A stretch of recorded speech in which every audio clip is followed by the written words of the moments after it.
जेड़ा आखदा फैसला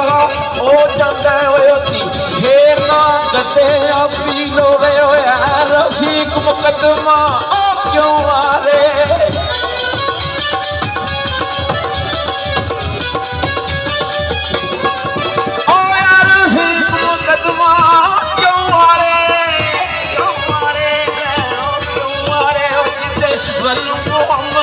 वकीलों में ओ नाम लगी ते कदर मालूम होई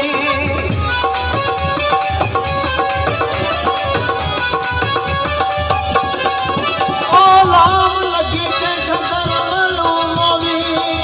पीछे ते तन्नू लाई दिए ना लइए रखिए ओ रखी